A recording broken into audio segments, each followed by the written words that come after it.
My name is Tracy Lynn, and welcome back to the Hold the Granola podcast, a no bullshit approach to the yoga industry. On today's episode, we are examining body image and diet culture in the yoga industry.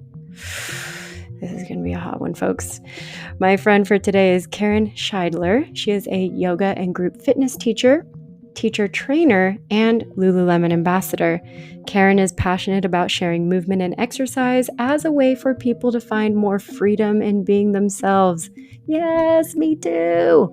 She credits her yoga practice as the thing that allowed her to reclaim her own body after experiencing many years of shame and anxiety. Let's open up this can of worms, folks. Karen Shideler.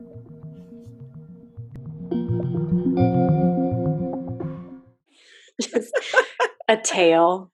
Just a tail moving by. Floating by. Yeah. And little Hi, tigers. Karen. Hi. Oh my God, how are you? I'm good. How are you? I am so good. Thank you. Thanks for coming on to the Hold the Granola podcast. Of course. I'm very excited. Yeah, I'm really excited for today's episode because we have talked about this topic a few times about body image, about diet culture in yoga. And so it just seemed natural to want to record our conversation and just kind of check in with you and how you are dealing and coping and teaching amidst all the things that are going on in America right now. And I just want to point out how hard it must be right now for women named Karen. And I purposefully don't post like quote unquote like Karen's gone wild shit because I fucking love you and I think you're dope and I know like a whole hell of a lot of dope Karens and I would feel like a certain way about if it was like my name out there being associated with something negative, and I just kind of want to call it, can we just bring back like old crazy ass white women, like can we Susie or something? Can we go for a different name? I don't want to target Susie's though. Right? It's so funny. Like some of my friends are now in like defense of my name. They're like, that's not Karen. That's not Karen. And then I also have some friends who just send me all the Karen memes, but I can't be a Karen about being a Karen. Oh, so shit. Actually, I just make jokes about it now when I'm teaching and I'm like doing something kind of mean, like in yoga lattes. I'm like, I'm being a Karen right now. Well, I'm glad you're at least using it. Complain to the manager, please. Complain to the manager. Yeah. Have you asked the fucking manager within, y'all? Like, that's the meme I always love to drop because I think people need to do that on the regular. Absolutely. So how are you doing with everything going on with like teaching amidst the virus? I mean, I know now in California, Daddy Newsom has put us in timeout, like I mentioned last episode. And so what's going on for you now with the new changes in the lockdown coming back? Well, it was an interesting transition because I actually went back into studio teaching for probably like 2 weeks. And I was in a little taped off rectangular box at the front of the studio where I wore a face shield and I couldn't walk around or get to my students. And so it's funny because when all this started, I was very resistant to teaching online. Like I told you previous, I don't like being filmed. So even this right now, I'm like, ugh. But teaching isn't always about me. I have to like circle back and be like, why did I start teaching? So like, it's not, I can put my discomfort aside for something bigger than me. So I taught online, I got used to it. Then I went back into the studio and I was like, hey, wait, I think I like teaching online even a little bit more. We talked about this, like there's less pressure. I feel more free to be myself. So I'm back to teaching online again and for the foreseeable future. Okay, listen, I took one of your yoga lattes classes once and I was so sore for so many days because I used like weights that were way too fucking heavy. Yes. I was like, Karen, I'm using 5 pounds. And you're like, you Don't silly, use those. silly little bitch. But no, it was like, I just loved your class online. You were a big reason why I made that jump into teaching on Zoom, because it felt really personal. Like the way you were teaching and the way you were approaching the camera and still involving yourself with your students and like seeing their bodies, even though it's virtual. Like to me, that was really, really incredible and made me fall in love with you even more, because we've only known each other digitally. Like we knew each other Mm-hmm. because of Lululemon, because we're both Lululemon ambassadors. Or I don't think I am anymore. I think I'm officially phased out, but like around the time of phasing out, because ambassadors get 2 years. Yeah. And typically they're replaced with new ambassadors, but everything is like shut down now. So I'm sure there's this like giant magnet picture of me, like a relic still hanging out in the Still Torrance. there. It's probably still there. I think I selfishly like teaching in general. Yeah. Because of the connection.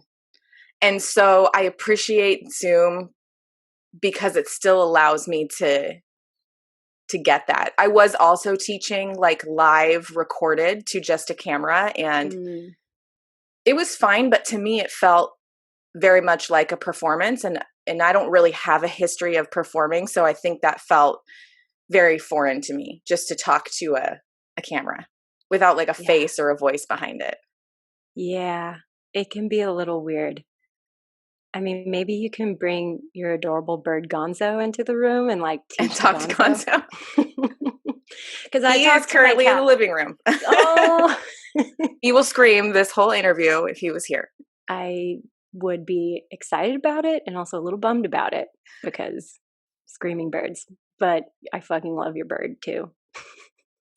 No, because I'm interacting with my cat all the time when I'm doing like recordings that are just going to be published, and I'm not technically teaching to anyone but myself, because it was really hard for me to transition and figure out like, how do I invite myself into my student space through these recordings. And it's easier when you're doing a live class and when you're seeing everybody and you're watching them log on and you have that moment of interaction before class and after class, and you're telling everybody good job and all that stuff. So no, they are two very different things now. And I can tell that a lot of teachers are about it and they've really transitioned seamlessly into teaching online, and others are just choosing to not to. They don't feel comfortable, or it just doesn't like speak to them. You know? I am happy I did, only because when I went back into the studio like a week ago, I was like, do I still know how to do this in person? Like, do I still, because there is just a different energy when you're in a space with people and their bodies. And so I was actually glad I continued to teach and just hone my teaching skills so that, you know, when I did go back, I was like, okay, I think I still know how to teach. Mm-hmm.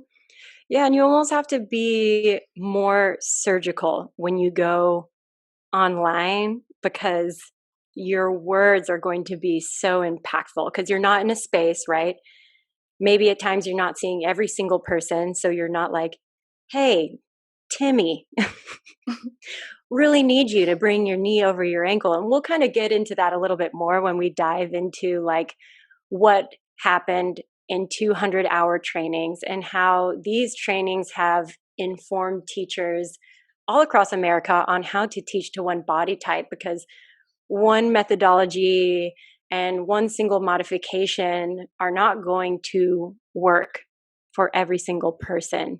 So let's just go into that, because for myself and in my own 200-hour training, which I got through Core Power Yoga, which is a very problematic corporation right now. I mean, I kind of just went from, I was at my desk job, I was professionally writing, and I knew like, okay, I really want to teach yoga. I don't know what it was. It was this like divine moment, because I've been practicing for a long time, and I was just like, fuck sitting at desks. I want to teach yoga now. And I literally just like Googled the closest location. the person picked up and I was like, great, I'll see you for class tomorrow. And then boom, signed up and went through. And so for me, like, I didn't have a lot of discernment as to like what exactly they were teaching. I just kind of had this, like what Malcolm Gladwell talks about is like the truth bias. Like, well, if they're saying this, then it must be true. And because we're teaching to so many people, which is also a problem, is the fact that now yoga has turned into teach as many people as you can. The more people packed into a space, the better. But there's a problem with that. We spoke about this beforehand, is that like we can't see everyone when there's 40 bodies in a hot, dimly lit room. And like it's just it's a very strange thing for these trainings to be like, hey, pay attention to your students, but also pack that room, make that money, do that thing. Yeah, that's what I was going to say. It's money, right? And it's money. It's the root of all evil. Money. I would often find myself, like at the studios I worked at, if they had a teacher training, like sometimes I would be a mentor to a new teacher, or I just kind of like find myself in the role of mentorship, just talking to these new teachers because I remember what it felt like to be a new teacher. And often their biggest concern was that they just didn't have a lot of people in their class. And it made them feel really bad. And again, I would always have them circle back, like, why did you actually go into teacher training?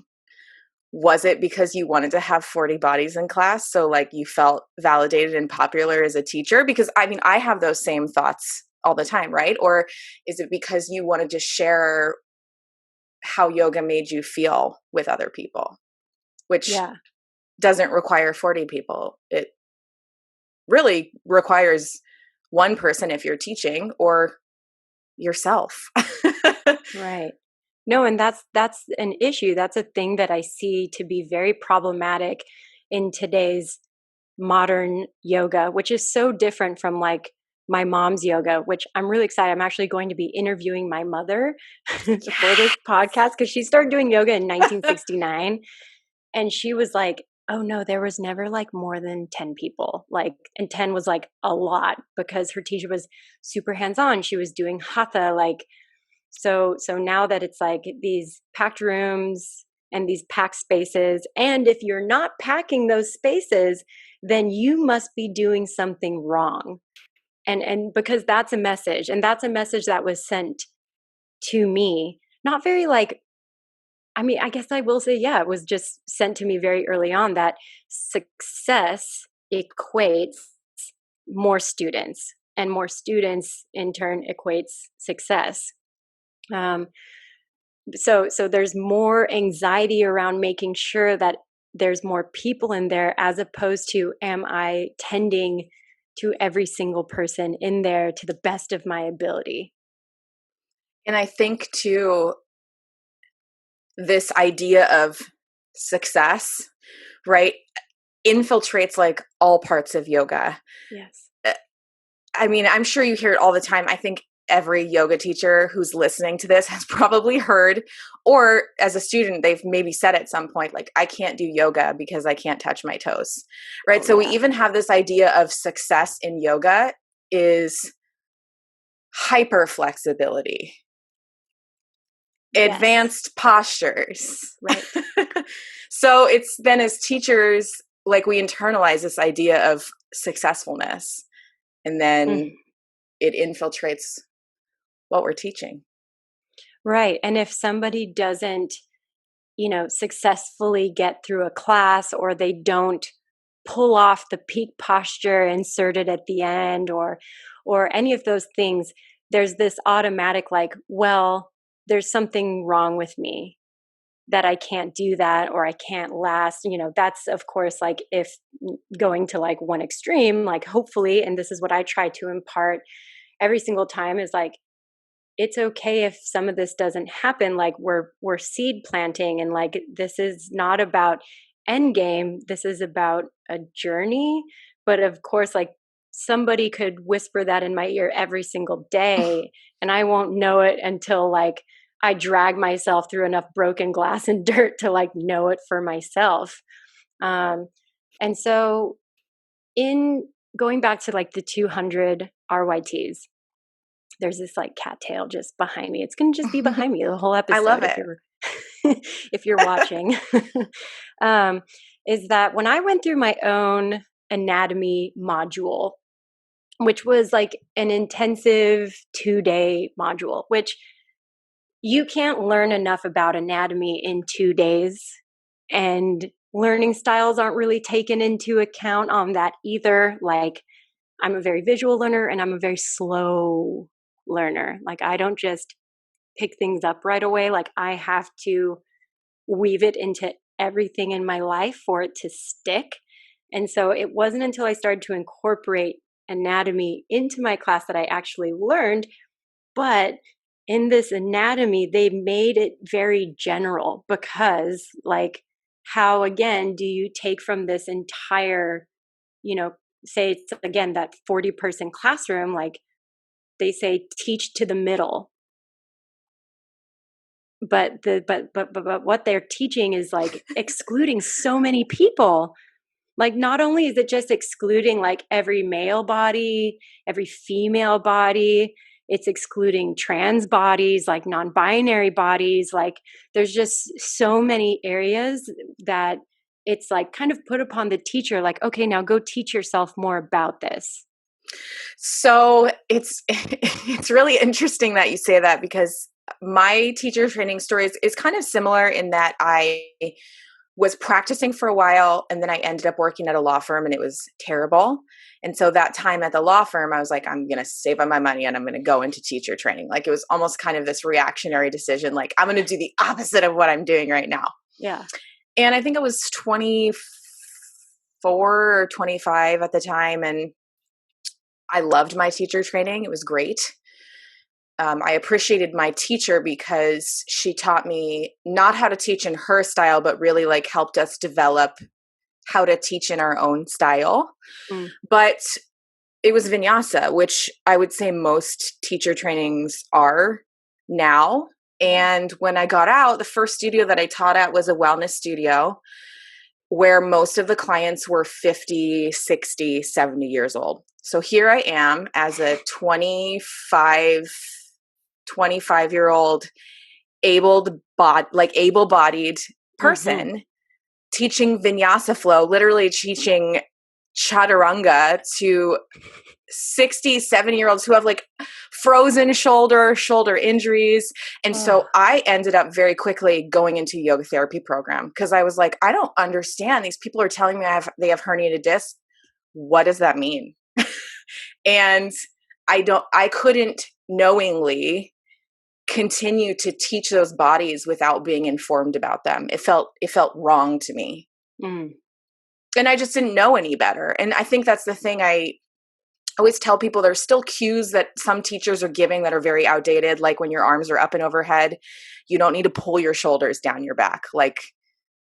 But we can't get mad at the teacher just because they're not educated about it. It's deeper. It's 200 hours. That's not enough time. It's who they learn from. There's so many things at play. It's a lot to unpack. Yeah. I'm curious about that yoga therapy program you talked about. What was that? Like, what is that? I want to know more. So the one that I went to, there's now one that's also being offered in Orange County at a studio called Be the Change, which is an awesome studio. The one that I went to was through the extensions program at Loyola Marymount University. And at the time, I think it's probably changed now. There were levels. And if you completed all 4 levels, they're a year-long program. I loved it. You said you're a slow learner, right? It was once a month, one Saturday and Sunday a month for a year. Oh, just level 1. Oh, I love it. And it was straight up like anatomy, just anatomy, like 150 hours of anatomy. But if you completed the program and if you got to the end, you would end up interning at an actual clinic, like a medical clinic as a yoga therapist. Yeah. I just went through level 1 because I decided that really wasn't the path that I was being called down. But I learned so much about bodies and injuries, and that's really what empowered me to continue to teach, even teach in studios where I'm still teaching like power yoga or hot yoga, but to be able to speak in a way that at least I feel like gives people room to make their own adjustments or have the sense of agency, maybe even in like a difficult level 2, whatever the hell that means, class. Yeah, it's inclusivity. Like, this is inclusiveness. This is an open invitation to all bodies, and not just like, because when we limit it to able bodies, and to me, I feel like the only modifications that they were pushing really hard was for pregnant women, which, like, yes, like, let's also learn about what to do with pregnancy, but like, people will come in with so much more. And also, just, the fact that people fill out these waivers, but then oftentimes I was left in the dark. It's almost like they felt like filling out the waiver like automatically uploaded all their injuries into my brain. And so there was like no communication. And this is another thing with the packed classes, is like, I was just going to say that. Yeah. You can't like, talk to 50 people. no. So when they're all streaming in and I'm like helping people check in and like throwing towels and like, here's a mat and like all that shit, like, I'm missing out on the person that like desperately needs to tell me about their torn rotator cuff or the ACL surgery that they had a year ago or the lower lumbar fusions that they have, and like, but they don't feel comfortable interrupting what I'm doing. It's like, I want students to be more selfish. Like, hey, if you're listening to this and you're a yoga student, because I feel like as a teacher, I'll come out and just be like, hi, I have a torn right labrum. Like, I'll let the teachers know because I know that it helps. But I want to encourage listeners to like arm yourself with facts about your body. I talked about the arming facts with the previous episode, and then like go out into your practice and like inform the teacher of that, because there's also no one way to work with an injury. It's like a lot of teachers can provide you a way to work with it. And I think also that teachers should get more comfortable themselves with saying, I don't know. Yep. There is nothing wrong with saying, I don't know, because our anatomy training is so minimal versus a physical therapist or a medical doctor or a specialist, that like, we can't give students accurate information all the time. And the challenge is because primarily what a 200-hour training is made up of, at least if you want to teach, like I was saying, most 200 hours here are vinyasa. Mm-hmm. You want to teach vinyasa, you of course should be learning all the other parts of yoga, right? But if you're going to leave your teacher training and go out and teach bodies, your training should teach you how to teach bodies. Yeah. And like, it's asana focused. Like, yoga is very asana focused in America. Mm-hmm. Like, I think I only know about in Santa Monica, I think there's like the Den meditation. It's like only meditation. My friend Orly teaches there. Like, everywhere else is very physical. And in particular in Los Angeles, I mean, this shit is like the goddamn yoga Olympics. It's insane. And like, I talk about it with my partner all the time. And this is something that I want to go into now, is like, if I was a brand new student, like didn't even have a movement background, if I didn't have a movement background at all, because like I've got dance and all this other stuff. If I stepped into some of these yoga studios, I would just turn right around and just walk out, because I'm like, holy shit, there's like goddamn Venuses and Adonises up in here. Like, what am I doing? Yeah. Yeah. And, I think it's one thing to see it. Yeah. And then to go into the class and have the teacher's language reinforce it. Girl. And we talked about this, right? Like, fuck, dude. I trained at a bar. I know. Let's all take a big sigh as we go into this. Let me just sip this shit right here. Ooh. I trained after I did my yoga teacher training, I ended up getting into bar, and I did a bar training. And one of the things that my teacher was very strict on was like, I call it shout outs. It's like, you need to acknowledge every person in the class and be like, good job, Susan. And Susie's. some days, one of my girlfriends, Shannon, she would take my class, and then after she'd be like, I didn't get my shout out today. Karen. Right. And I noticed I don't do shout outs as much in yoga, because I don't particularly think some people want the attention called to them in that way. But I would notice myself that I would be shouting out only people that were doing advanced shit. Like good full splits. Good, awesome handstands. Right. Yeah, and that guilty. It reinforces this idea that to be good or successful at yoga, you got to do all the cool shit that looks good on Instagram, right? Because then you're not an asshole anymore if you do a handstand. Then you're just like spiritually enlightened. Well, how else are you going to get dates on Tinder unless you have handstand pics?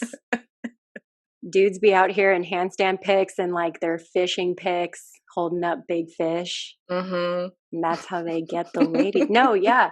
No, and like when you started talking about that, I was like, oh my God, I am complicit in this. And I think every teacher is, like, especially because I was teaching when I was still teaching in Los Angeles, like I taught such a wide range of, in just different spaces. I was teaching with jujitsu athletes, and I was teaching in like the yoga studios, and I was teaching in mental health. So I was seeing this like really wide variety of people.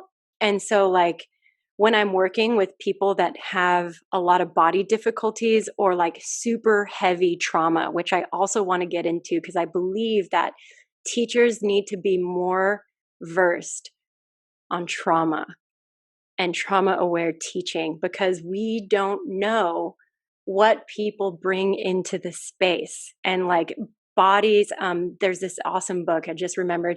It's called Body Keeps the Score. I have that book. You have it? Isn't it so good? Yes. They have a whole chapter on yoga and like how yoga was, I think they did like a study group with individuals that had experienced rape, I think for like 16 weeks, and just did a study on it and just noticed kind of the differences between all these things. And I have worked with a lot of rape victims. I've worked with people that have been sex trafficked.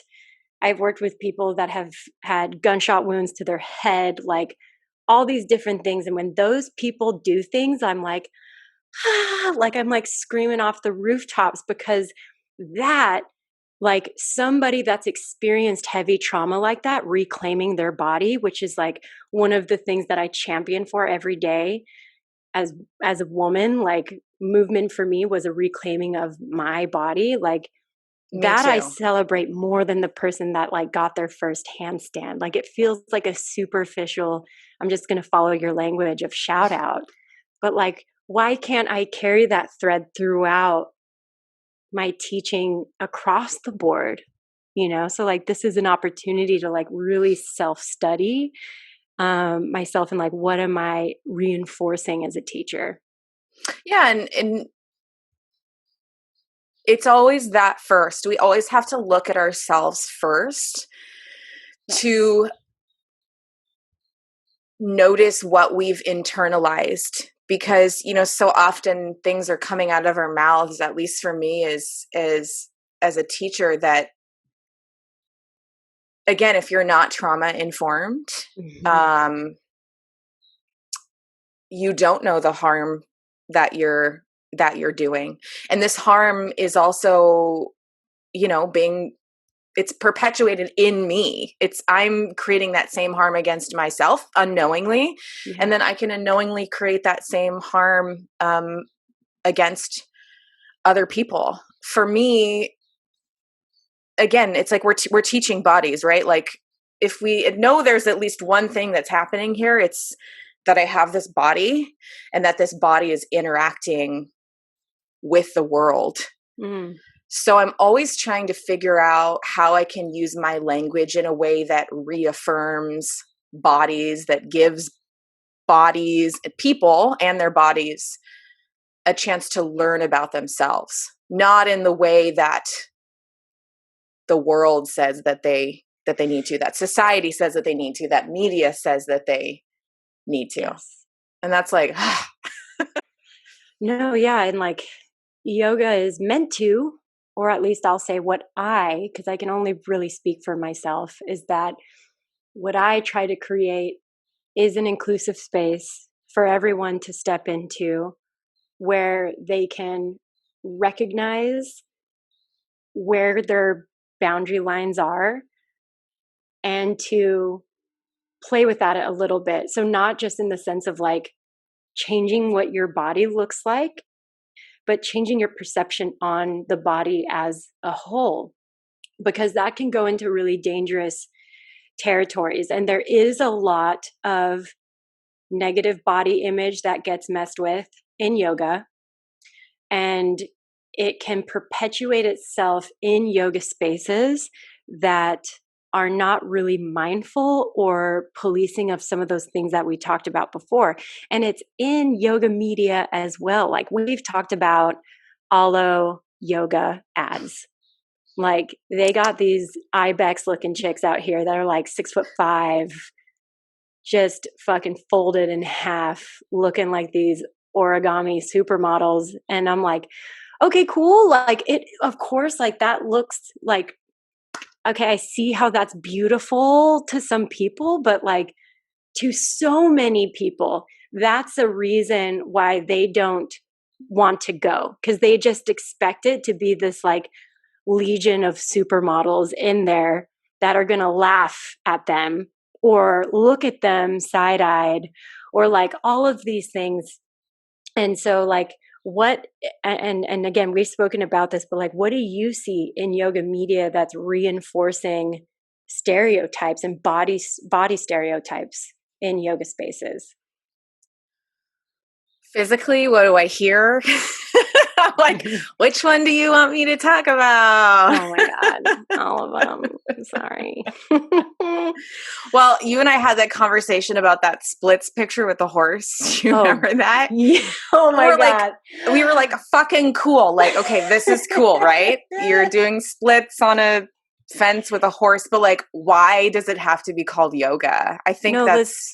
Y'all, she was on, okay, just to describe this to the listeners, like this chick was in like basically full straddle splits, but was hanging off of a horse gate, like with these rolling green fields behind her. And like, I think there was a horse in it. I don't fucking know. But I just like rolled by that photo and just burst out into laughter because I was like, what the fresh hell is this?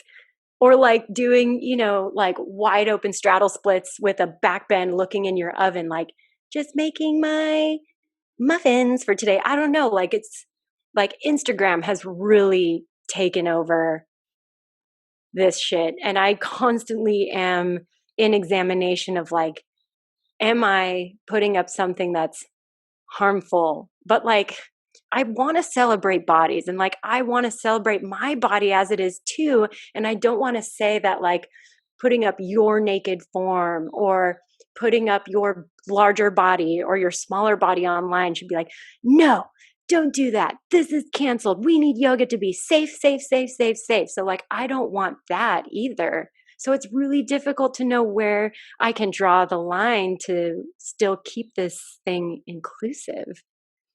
And I feel like that line too is also, it's like moving, right? Yeah. Moving target. Cause I feel the same way as you. Like I was telling someone recently, I've kind of been trying to challenge myself because the truth is, and I'm sure you agree, I have to use social media for my business to promote myself. Mm-hmm. And so I need to make content, or I don't even like, I need to create content. I'm like, I don't like that. But I was telling a friend of mine, like, I want to try to create content that's like not a photo of me doing an asana, but it's like, that's what's easy, right? It's so easy for me to just snap a pose of me or picture of me doing a pose and then put it up there and then write whatever meaningful shit below it. But maybe that's part of this larger problem, which is that it's just so much of yoga is asana based, and this based in this idea that the asana needs to look a certain way, or that your body needs to be a certain way to perform the asana. Yeah. Or yoga. Your feet have to be together. Like when I started teaching, and of course, I think this happens to a lot of new teachers, you get very attached to the idea that the poses need to be a certain way because it's like what you learned, right?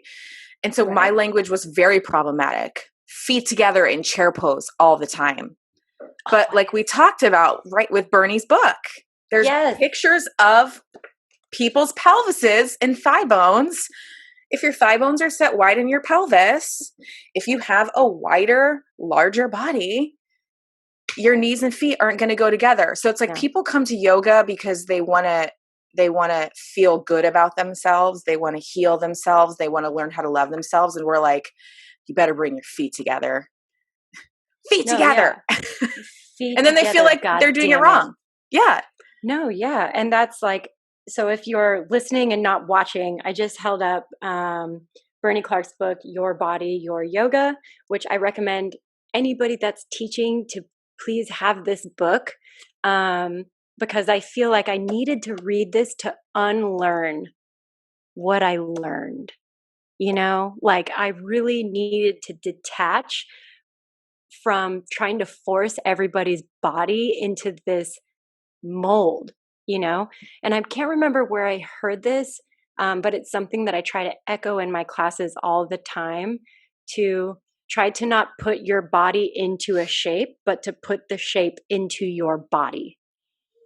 Like let it express itself with your body as it is right now, and not wishing that it were any different. And so, and it can be just down to like, people ask me all the time, why can't I do this? Why can't I do that? And I love saying, I don't know. Maybe you got really long femur heads, baby girl. Like, yeah. And I always remind people like that the asanas can really just be tools to like see ourselves more clearly. But then we get caught in this very like performative thing where instead of using the poses to learn about ourselves, we use the poses to harm ourselves in some cases, to harm ourselves, to try to make us fit this ideal image, to pull ourselves apart instead of like I went to yoga to try to put myself back together. Yeah. Same. And, I don't know if you experienced this, but I experienced this a lot. As much as there is body shaming, there is also something that and I don't know if somebody's already said this just like popped up into my head, but toxic body reaffirming. So if you look a certain way, and all of your students, I'm just going to share, like, this is my story. Like a year ago, it was like the middle of the summer. I was working on this dance piece. I was also training jujitsu like 3 times a week. It's hot as fuck outside. Like I'm sweating. I'm doing all this work, and like my body shrunk considerably. Like I was very lean, and I was approached endlessly by students asking me, "Oh my God, you look so thin. What are you doing? Oh my God, what are you eating? Tell me what you're not eating. Please tell me all these things." And it was like, I'm here to teach y'all yoga. Like, what the fuck? And because I have a history with eating disorders, like it was really hard for me to not take everything that they were saying and weaponize it against myself. Like, you better not stray from this line. Like, you better not get bigger, because then you're going to lose this. Like you're going to lose the attention and the affection. And like, this is like my sickness. Like this is my illness. Yeah. It's fat phobia. Yes, it is fat phobia. And it's rampant, especially in what we might say is wellness or fitness. Yeah. And again, for me, it starts with me. It starts with the ways in which, like, for a while, even using the word fat, I was like, well, I can't say this because it's bad. And then my fat friends would be like, no, like, I'm fat. You can use that word. It doesn't have a negative connotation. Right. They would get complimented saying, like, they would say, oh, I'm fat. And then another friend would say, no, you're beautiful. And Annie, who's a friend of mine who is just a friend from the internet, was like, no, I'm fat and I'm beautiful. Right. I'm both. Right. But so much of what at least I was told, and I mean, again, this is from my own personal experience, which I'll admit is very privileged, was that if you were fat, you were less valuable. Right. And don't take up more space. Right. Don't you dare take up more space. And I love that we, started to kind of have this conversation beforehand, because we both listened to the podcast called Body Kindness with Rebecca Scritchfield. She's a registered dietitian. And she interviews this doctor, Sabrina Strings, and the episode was called White Supremacy of Yoga. And they speak about, in our country at least, like where these origins of fat phobia came from and where the fetishization of thinness came from. And like, of course, to no surprise, there is a racial underpinning and overall composition to it. And one of the like most impactful things that Sabrina Strings said to that, she was speaking in reference to Yoga Magazine and how the covers were always these thinner set white women in these contortion shapes, and those were constantly being put in the face of everyone that picked up that magazine. And Strings said, we have found a tool that will help you how to figure out to meet the standards of your own oppression. And that shit just like put me in my chair. Like, I forget how much like a fat phobia is oppressive to women. It's oppressive to men too. Like, men have really hard body standards too. I don't want to leave them out of the conversation either. I mean, stepping into any space, my boyfriend is very transparent about how he feels and when he steps into spaces. And when he first came to yoga, he's like, I want to learn handstands. Like, that was like his main thing. He wanted to be there and be the cool dude, like learning handstands, and like, so luckily he was, brought into like a super inclusive space, because Houston, where he's from, is very diverse. And it's also very body diverse. Like, the South is just very different from California. And he told me, like, when he moved to California and he first stepped into a yoga studio in Long Beach, by the way, where you're at, and was just like, holy shit. Like, everybody is really different here, but here we're just constantly confronted with it. And I have to admit, since I have stopped going to Los Angeles to teach yoga, my self-esteem and my confidence and my assuredness in myself is to a level that I've never known, because I am not receiving everybody's negative self-talk for hours and hours and hours every day and not knowing where to put it. And I don't know if you experienced that, but like, holy shit, I feel like that's all I was talking about. And all I wanted to do was teach yoga to people. But I was met,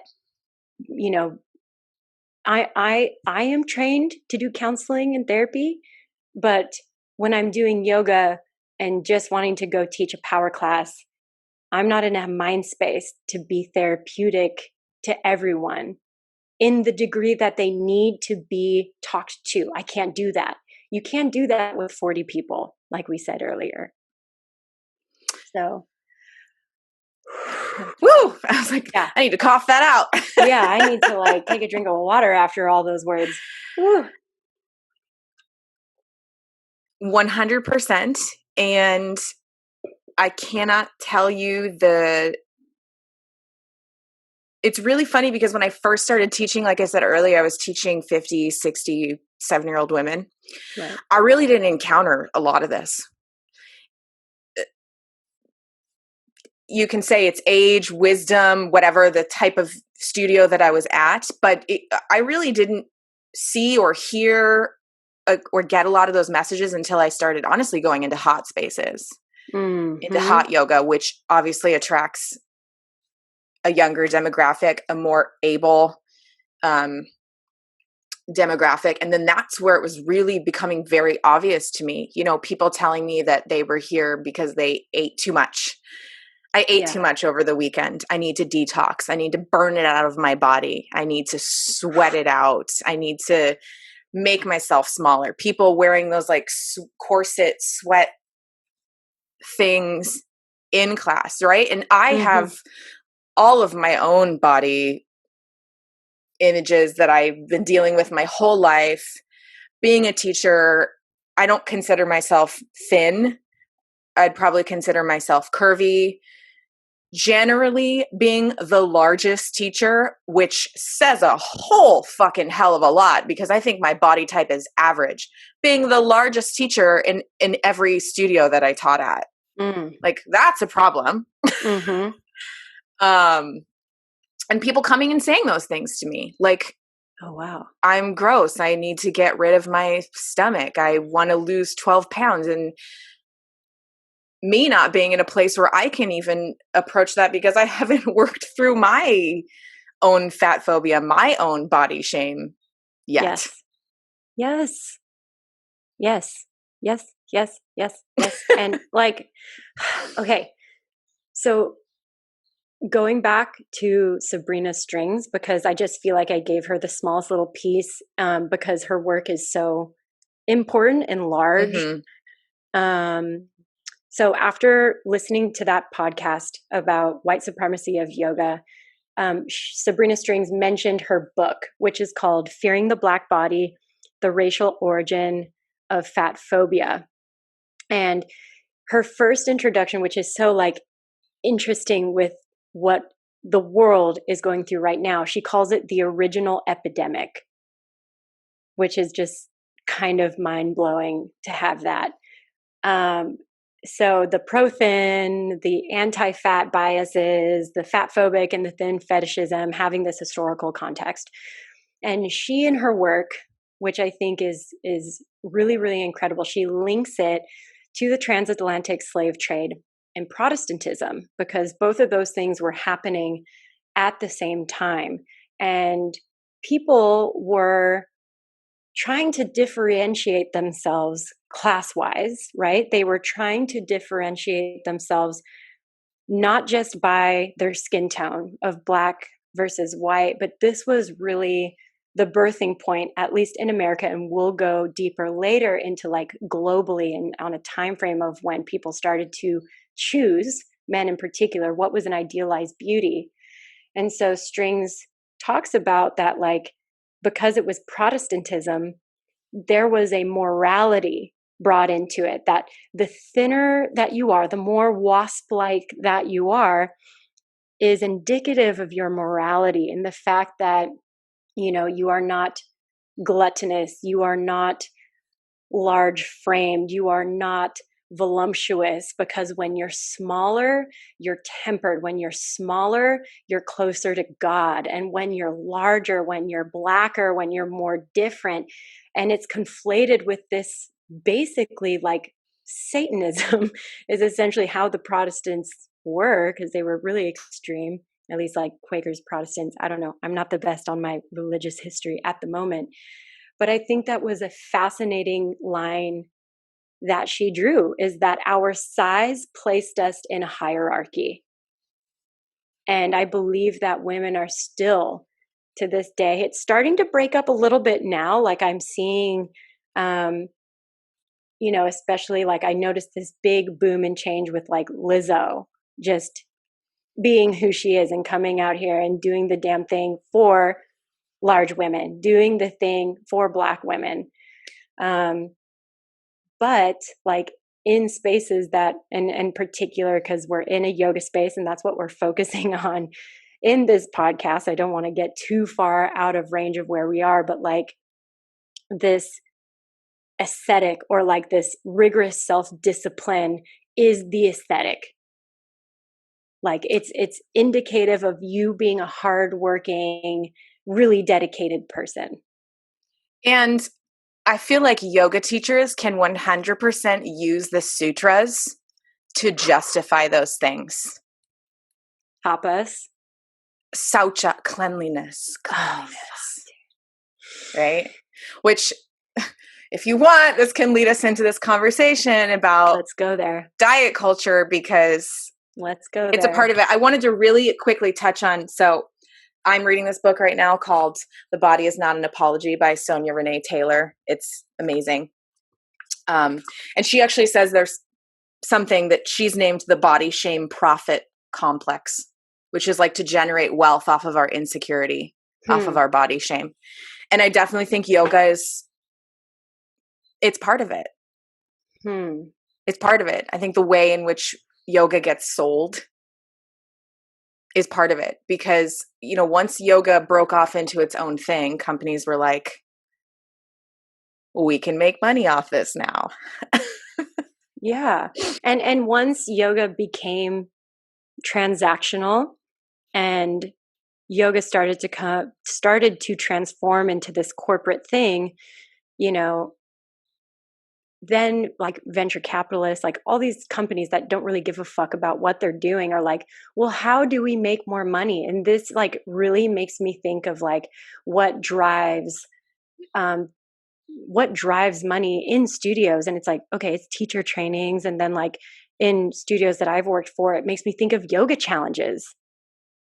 It makes me think of these studios and spaces asking their students to do 20 classes in 30 days, 30 classes in 30 days, because what inevitably happens is it creates competitiveness in a yoga space. And I am so not sorry is that I did not get into fucking yoga to be competitive with the person next to me.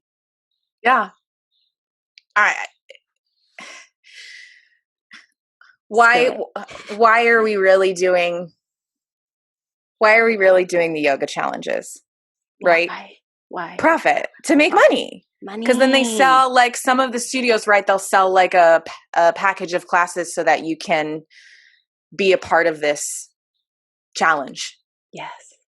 To drum up more people posting about the challenge on social media. Oh, you got to tag them in it. Of course. You got to tag people in your stories. Tag it. Hashtag handle it. Hashtag. And then, Hashtag yoga every day.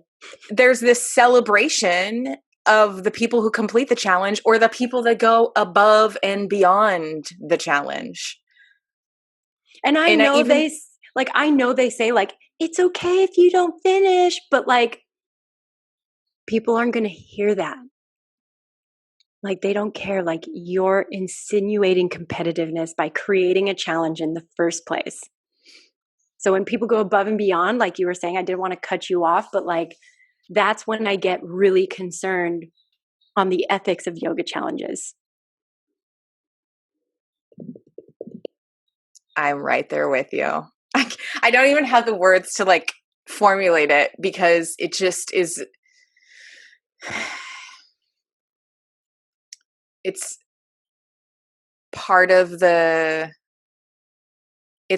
problem, but to name the problem, I think it's also important to like name myself as part of this problem as well, because I've worked at studios that have done that, and I've promoted challenges before, because I think the thing is that we do these things with good intent. Mm-hmm. Like intent versus impact is something that I've been learning a lot about lately. Same. Right? It doesn't really matter what your intention is. It matters most importantly what the impact is. And if people are coming to yoga, and yoga gets prescribed to a lot of people who have eating disorders. It does. Right? And then they come in and there's this challenge to do as much as you can in 30 days. And you'll get rewarded for it. So it's almost like getting a reward for disordered behavior. Well, it's reinforcing, yes. in particular with you said it better already. Well, in particular with with anorexics and bulimics, it's like they do this for control. They are restricting food or they are purging to gain control over their body. When really it's also like to try to calm the storm inside. I mean, that's just like the surface level stuff, because of course there's miles and miles and miles of trauma that goes all the way down. I just learned the term turtles all the way down, and now I start to say turtles all the way down to things that don't need turtles all the way down, but this shit is turtles all the way down. All the way down. And so, yeah, it's like, oh, we have the perfect replacement for your trauma and illness. Come on down to yoga. And that's not saying that because that is a skill of discernment, of people knowing and understanding what their intent versus impact, like you said. And this goes beyond just 30-day challenges. I know that both of us and probably every yoga teacher knows the people that take a lot of classes in general, that they're up in there a lot. And it's 3 a day. I don't want to do 3 classes a day. I mean, I would sometimes teach 5 a day, but I also, would want to. I don't think you should teach 5 a day. No, it was insane. I wanted to throw myself into the crevice of my couch every night. And I taught to the point where I didn't want to talk anymore. So if students wanted to ask me something, I was so exhausted and dehydrated that I wasn't an effective teacher when I forced myself to work that much, because I was part of that issue. But with people that take multiple classes a day, and this is, I think it's such an important thing to know your students and to have conversations, or at least attempt to have conversations just outside of your yoga class with them, because I know people that that maybe works for them. Like the other day, I took an Ashtanga class that was 2 hours long. I don't know. I'm here to support my boyfriend on his yoga teacher training journey. I was like, this is a long fucking class. I felt like it never ended, even though it was really great. He was an amazing teacher.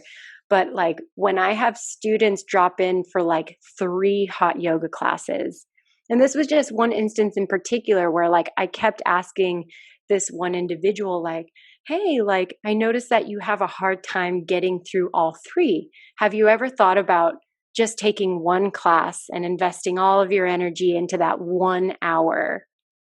But what I didn't know is that this individual was in an abusive situation outside of the studio, and that their methodology of avoiding going home was taking 3 yoga classes in a row.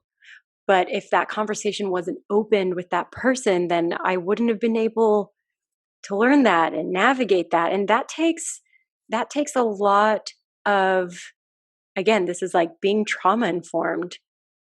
This comes back to that, what do you do when a student does confide in you, really sensitive things like that? And I think too, it's this conversation that I think happens in yoga and wellness around health.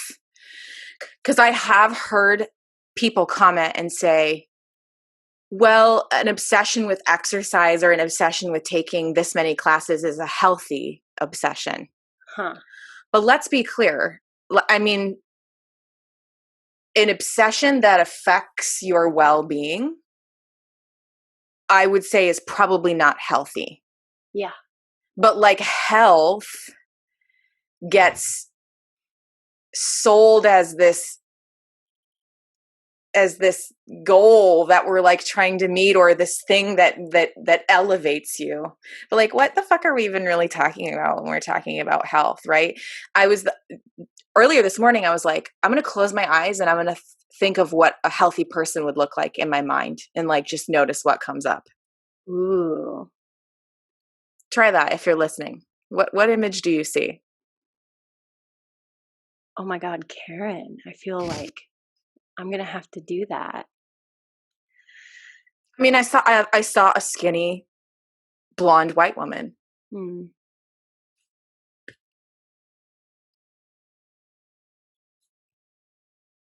I know, it's like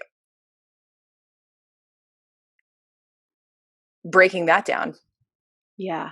That's in me, right? So then when I go to teach, whether or not I'm like, oh no, I think all people are healthy. I think all bodies are healthy. That's still in my mind of what I think health looks like. And it's been reinforced. It's been sold to me. It gets reinforced in yoga classes. People get celebrated for taking multiple classes. People get celebrated for doing juice cleanses. Yoga studios sell juice cleanses. Yoga studios are constantly talking about healthiness. I've had teachers talk about in class about how cookies are bad for you. First off, I love cookies. Yeah. They're great. I do too. But these are the messages. Yeah. And I don't want to be a part of that. No. And like, like I'm a foodie, like myself and my partner, like food is part of our love language, which is a really unique thing that happened to me the past couple of years because I used to have an abusive relationship with food. And it took a very long time to work on that relationship. And I think everybody should think of it like, and know that this is a relationship, and relationships sometimes need a lot of therapy and a lot of work. And we have to unpack what we differentiate as good food versus bad food, and healthy food versus unhealthy food, and Clean food. Like, can you tell me what clean means? Because Panera says their food is clean, and I'm like, I think you're just using that word clean. But yes, like keep going. it, like I washed it in my sink. Like, did you do that? But like, I think, I don't, like, I'll get asked sometimes like what I do eat, and I'll tell people, I'm like, okay, this is what I eat, but it took about 30 years for me to figure out what felt, because this is about feeling, not just about looking, what felt good in my body. Because, I've done no meat, I've done less meat, I've done all of these things. And like, I just had to zero in on what worked really well for my body and what feels like I'm celebrating living. Sounds like ahimsa to me, except some people would say that's veganism. And no shade on vegans. Like, yes, I got no shade. Like, I got vegan friends out the yin yang, and I fucking love all of you. And most of the like vegan friends that I do have, like, don't force whether they are moral vegans or they are just like, hey, this is what feels really good for my body, because that is out there. They are eating their truth. I'll say that. We have to learn how to eat in our truth.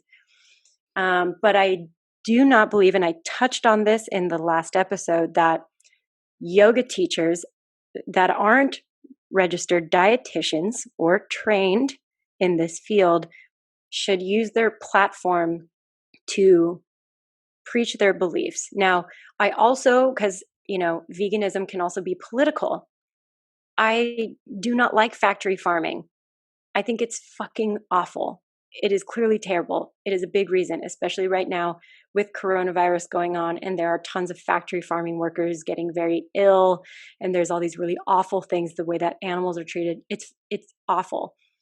For myself, I still eat meat, but I like to source all my meat from a local ranch and I'm like friends with the people that tend to the animals. So that's my own way of like bridging the gap for me wanting to eat ethically for my own self.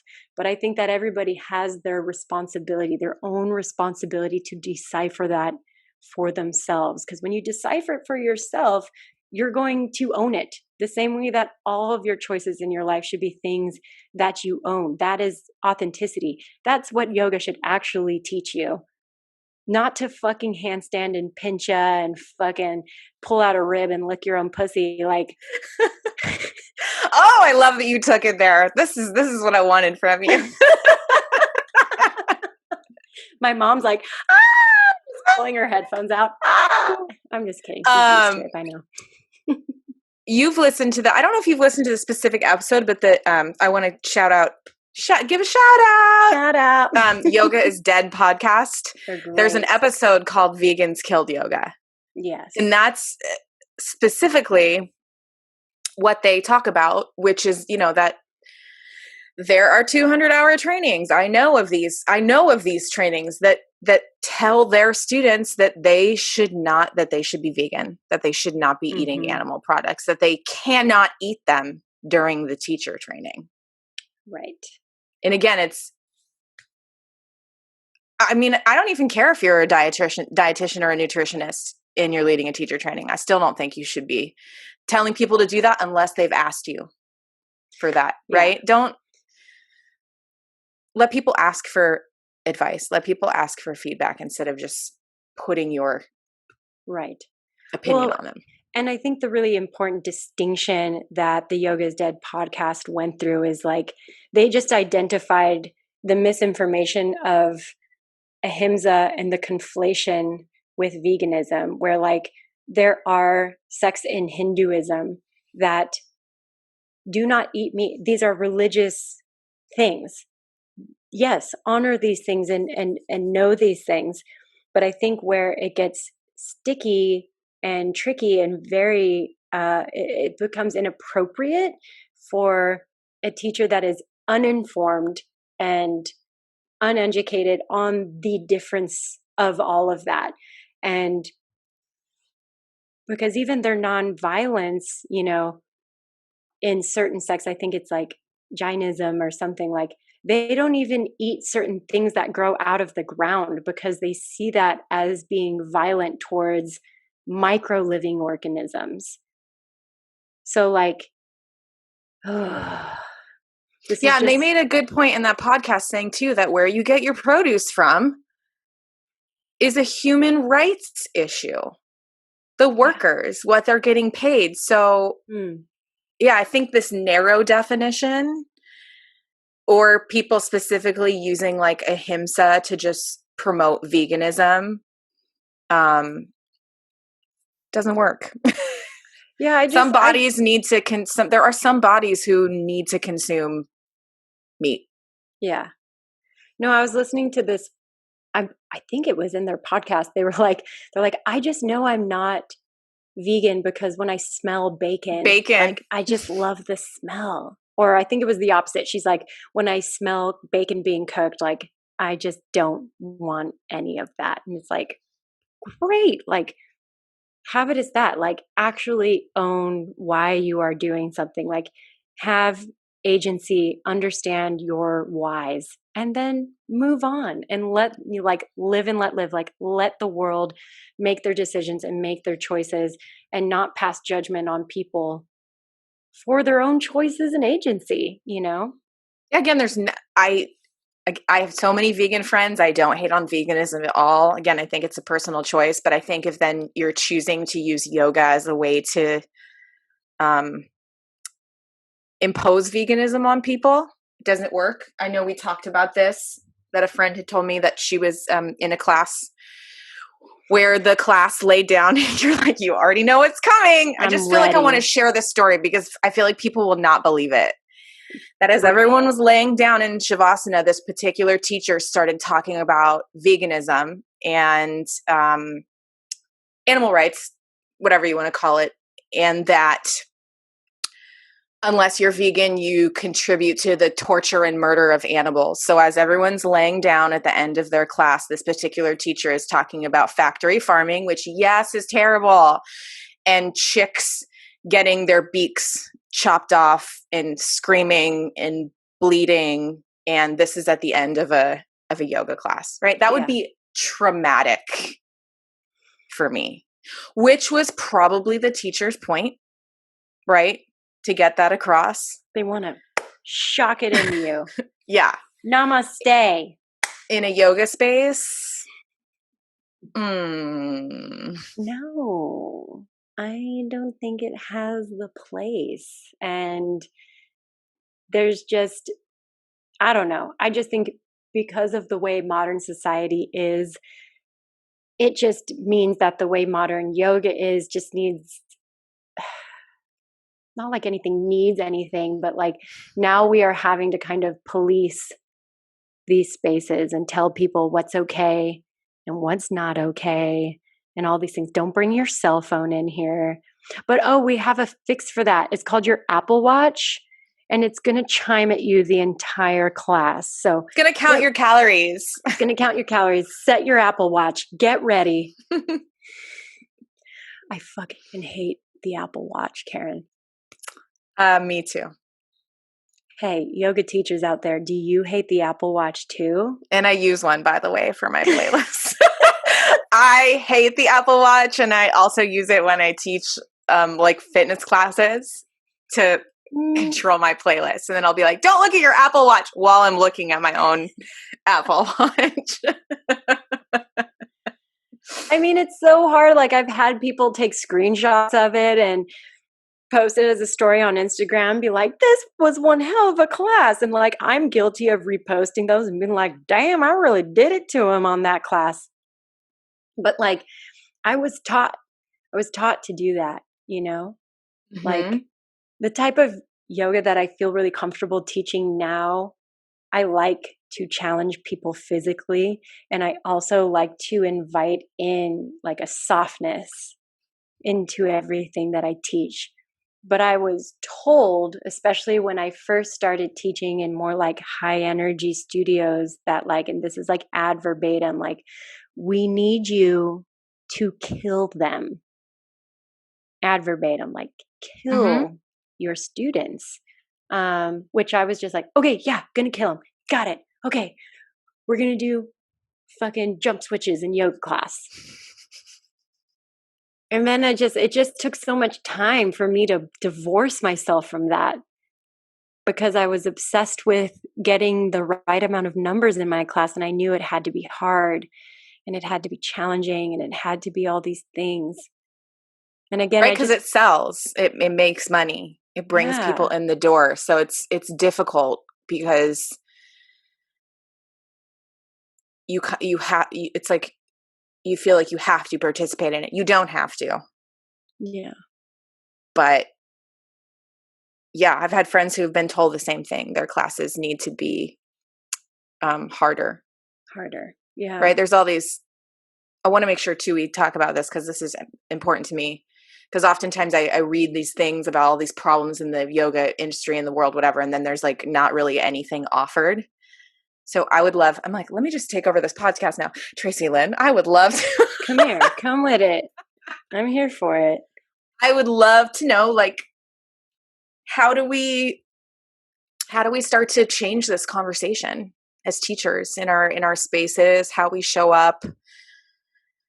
What are some, I know we talked about like doing our own self-work. That's got to happen first, right? But it's number one, do your own work too. Yeah. How can we change this? How can we radicalize this? What can we do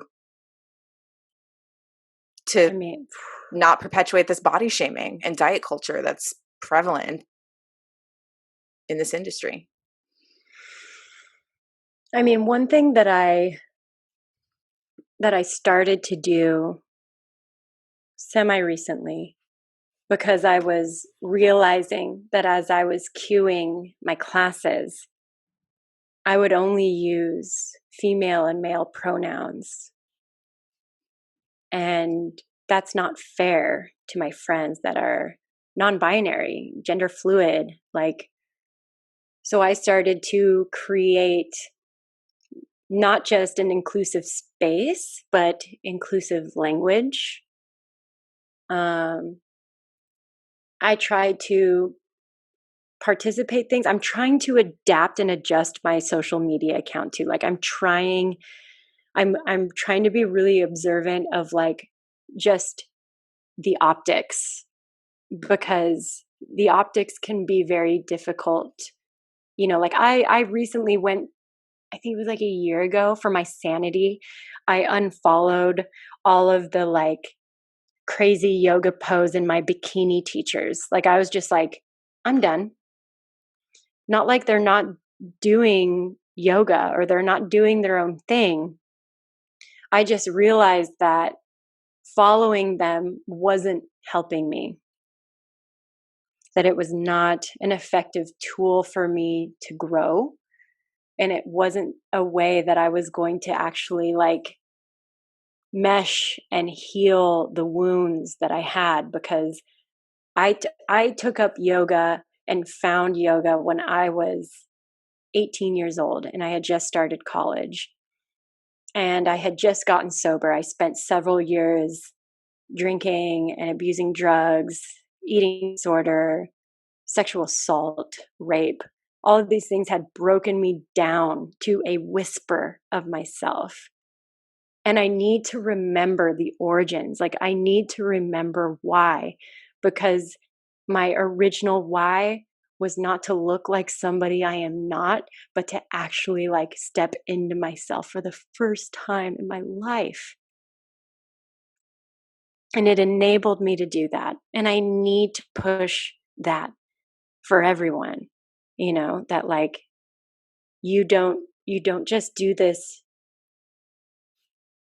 to make yourself smaller. Like you do this to get bigger, to push into all of your boundaries and expand out unapologetically. Like that's what I set my business model as, is like helping people to unapologetically be themselves. Done. That's it. I don't care about anything else. And that's why I love you. I love you. That's why I even when I first saw you, because Tatiana was like, oh, you're going to love her. I'm like, who is this person? And I was like, I love her. But I just feel exactly the same as you. Like one of the things that I've always felt like I've tried to do, and even more now that I'm getting more refined about it, is just let people find freedom in being themselves, right? It's like this, we're not trying to reach this outside goal of something. It's like already inside of us. It's there. It's just buried under like layers of shame and trauma and judgments and other people's opinions. And it's the practice of getting back to that place. And I think as teachers that teach bodies, like our language is, the way that we show up, you know, is important, but like our language is just, it's so powerful. Not even trying to say, take the advanced version. That's like one of the things that I've been trying to shift away. If you want to do the advanced version, if you want to do the level 3 version, if you want to do the challenging version. Yeah, what is even level 3? I don't know. Is that like Inception level yoga? You just disappear. You just dissolve. Wait, fucking hot take. I went on my Instagram explore page last night and I saw these dudes doing like a headstand with lotus legs on the like mouth of a glass bottle last night. What? You're going to have to send this to me. I'll send it to you, because I was just like, oh, okay. This is fucking dumb. Like, what are we accomplishing here? Another reason I love you. Well, and I think you said this earlier. It's like we want to celebrate our achievements. We want to celebrate our bodies. Like I don't think we should stop doing those things. It's just do it. Yeah, when it comes to teaching and being in a space, we need to make sure that we're not like summer's coming. Oh, if someone says that in a fucking class. Yeah, summer's canceled, bro, if you didn't know. Summer's coming, got to get your summer body, got to get your Yeah, or talking about postures in ways of like, oh, if you do this, it like, I don't even say like, oh, it'll give you a six pack, it'll tone your abdominal muscles, or even remember we were talking about butt exercises, right? Oh I try not to yeah. even be like, I'm like, you're strong, this will make your glutes strong. But then even like saying that could potentially be like ableist. But instead of being like, this makes your butt higher or perkier or more toned, or I don't think there's anything in the Yoga Sutras that says that. Yeah. Hashtag all butts matter. Okay, everyone. All butts matter. No, yeah. I mean, and I'll go even further. One hope that I have, and this is with teachers and this is with studios or any place that is providing yoga to students. I kind of went on this rant in the kind of everything that I was compiling to prepare for this interview. I started to think about the message of oneness in yoga and how in Sanskrit, like yuj or to yoke or to bind is like that's the literal translation of yoga. And this just ties so effortlessly into what we are experiencing right now in America, which is a lack of union and a lack of justice for everyone, a lack of inviting people in, a lack of celebration of all people. And so I believe that this oneness is carried throughout most trainings, and it's an undertone when speaking in the body of yoga. We've already described that in the earlier part of how these anatomy modules typically train one person, or at least, you know, the yogis that are photographed in these breakdowns of a posture are usually a very able-bodied, a slender framed or whatever person, somebody that's really quote unquote good at yoga. And so I don't think that there can actually be union until these things are discussed and until these things are handled in this industry. And I mean, it was born like yoga as an industry was born out of the fitness industry. And I don't know if that needs to be divorced, because I kind of feel like it's going to be married for a very long time. But I want myself, at least to hold myself accountable in deciphering that for students, letting them know like, we're going to do this yoga practice today, and we are going to add these strengthening elements that will help you have a lot more proprioception, a lot more pelvic stability. You know, these are going to be all of these things that benefit you in these ways that are not just physical, but also, you know, a spiritual, a mental awareness. I want teachers to bring more focus back to breath work, back to pranayama, back to meditation, and try to invite their asana heavy students into that.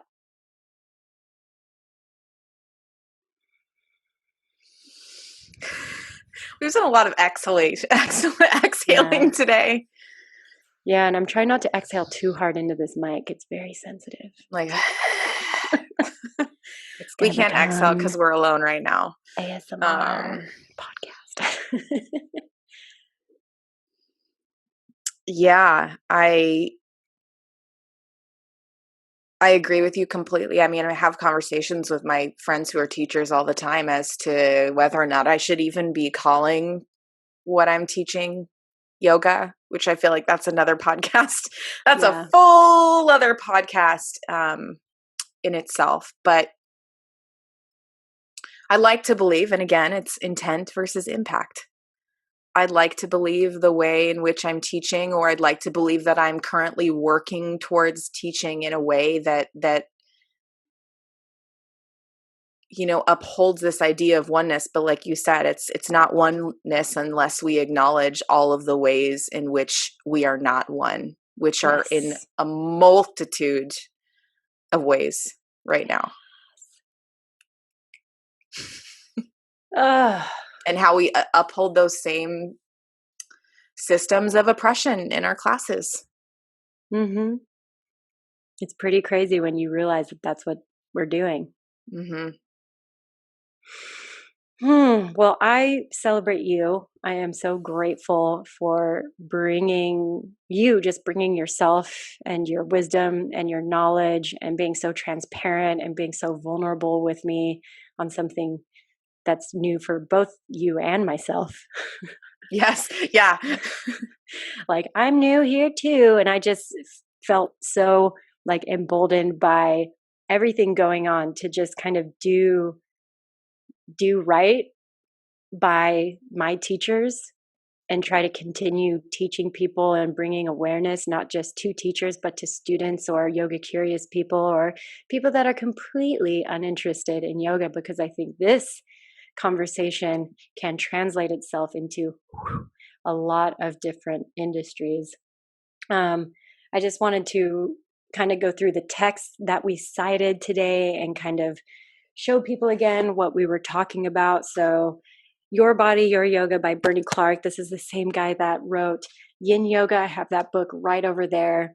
Really awesome for learning alignment cues that are skillful and safe and best suited to you. And he also put out Your Spine, Your Yoga. So if you ever want to nerd out anatomy wise and do yourself and your students a massive service, I recommend those two books. The book that I am listening to on Audible is by Sabrina Strings, and it is called Fearing the Black Body, The Racial Origin of Fat Phobia. I'm about halfway through that. It's a fascinating book to chew into. I recommend it for anybody and everybody, whether you are a mover or not. And I would love to, again, just kind of hear about the books. And if you could also talk about or mention the podcast that we mentioned in here too. Oh, yeah. So I'm currently reading The Body Is Not an Apology by Sonya, Renee, Taylor. The podcast that I think we referred to a couple of podcasts, right? We did. Yeah. I want to make sure that I'm getting the name of the one with Sabrina Strings in it right. What did you say that was called? It's called Body Kindness. Yes. The White Supremacy of Yoga with Sabrina Strings. It's episode 151. And then also the Yoga is Dead podcast. Vegans Killed Yoga. Their whole entire series is... Just watch it. Listen to both of them. Sejal and Sejal are two Indian American women. And I think it's really important to listen to people that are indigenous to India and about their perspective, the way that they were taught, all of those things. And yeah, I think those are all of the things we mentioned. And I wanted to do just a quick little correction before we close out. On the last episode, I was talking with Ava, and it kind of clues in nicely with this. We were speaking about anorexia and bulimia nervosa, and I was drawing parallels between alcohol abuse and addiction, and I mentioned the disease model of addiction and alcohol abuse without mentioning other models. So I don't want to mislead listeners thinking that there's only one way that this is medically diagnosed or looked at, and I don't want to further stigmatize substance use abuse or even abstinence for that matter. So in addition to the disease model, there's tension reduction, the social learning model, as well as psychodynamic, and the multidimensional model is biopsychosocial. So I want to dive into that on another episode later when I talk about brunch culture and yoga. But again, thank you, Karen, for doing this with me. Like, so honored. Thank you for coming on, you gorgeous little lemon drop. Thank you. I have like one last thing I want to add really quickly for the people who are teachers that know me as a teacher, for my students who take me as a teacher. I still teach what I would consider alignment-based class. I think that you can absolutely continue to teach alignment. It just doesn't have to be this hard and fast alignment that's based on one body. Teach alignment in a way that's exploratory. teach alignment in a way that helps people feel empowered, that gives them agency over their own bodies. Like, we can still teach.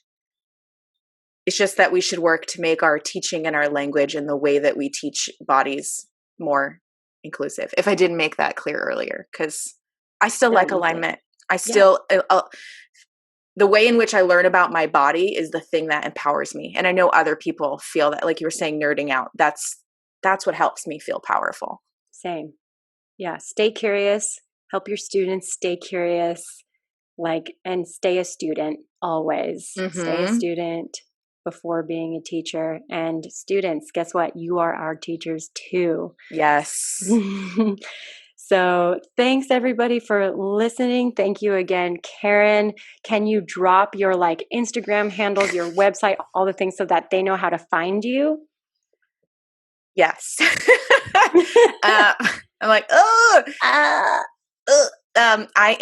adore yoga, all one word. I adore yoga on Instagram. IadoreYoga.com is my website. If you ever want to take class in person, I don't know when that's going to be. I teach at Raw Yoga in Long Beach. I'm Zooming right now if you would like to join me for class. If you want to message me and talk about bodies, your experiences. I love having conversations with people. Again, like I said in the beginning, selfishly, I like this because of the connection. Yes. And I'll have all of those things pinned underneath all of this so that you can find Karen, so that you can study from her and continue connecting with her. So that's all for today, everyone. Thank you so, so much. And we'll see you next time. Bye. Bye.